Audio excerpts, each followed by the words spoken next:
大家好，我係 Wilson 鄧威信。喺啱啱過去一個月咧，美股嗰個波幅咧，大家都見到咧就係增加咗嘅。咁啊，經常咧都見到咧就係暴升暴跌嘅現象出現啦。咁最主要咧就係因為市場有幾個擔心啦，因為特朗普開始就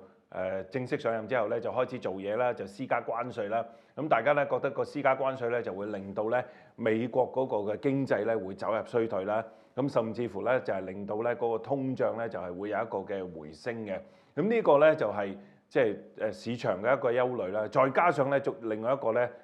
最重要嘅因素咧就係啲大型嘅科技股咧，佢哋嘅波幅咧亦都係增加咗嘅。咁市場咧就係驚咧就係第一就係自從有呢一個 DeepSeek 嘅呢一個因素出現咗之後咧，咁大家就驚哇！以前呢啲所謂嘅成個 AI 嘅呢個概念係咪已經炒得咗個過龍咧？咁甚至乎咧而家即係啲大型嘅科技股佢哋個估值越嚟越貴嘅時候咧，大家咧就覺得咧，哇喺即係而家個估值咁高嘅時候咧，就有啲危險，咁所以咧就令到咧佢哋嘅波幅加大咗。咁大家都知道而家科技股咧佔嗰個指數嘅比重咧就好大噶嘛，咁所以啲大型嘅科技股波動一犀利嘅時候咧，連個指數咧都發埋嘅。咁我哋對於呢啲大型嘅科技股嘅睇法咧，咁其實咧仲覺得佢哋咧嚟緊咧仲係有好大嘅盈利嘅增長嘅空間嘅。咁如果大家睇翻咧，佢哋最近一季啦，呢啲大型科技股佢哋嘅業績咧，其實有80%咧出嚟咧，都係符合到個市場預期嘅，一啲都唔差嘅。咁雖然咧業績係過去啦嚇，咁但係將來咧呢啲大型科技股咧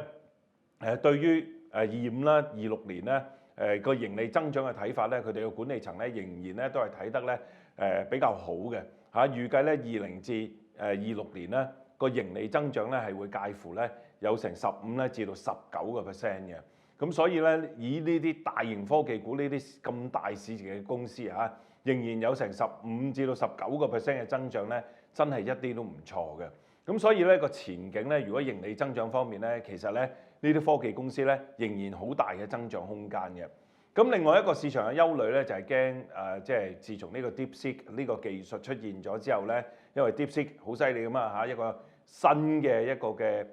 技術咧，可以唔使用咁多資源咧開發啦嚇，就可以咧做到咧，即係比以前咧呢個 ChatGPT 咧更加好嘅一個嘅一個嘅模型。咁所以咧，大家又驚會唔會已經係炒過咗龍咧 AI？咁大家首先要搞清楚一樣嘢咧 ，AI 人工智能呢樣嘢咧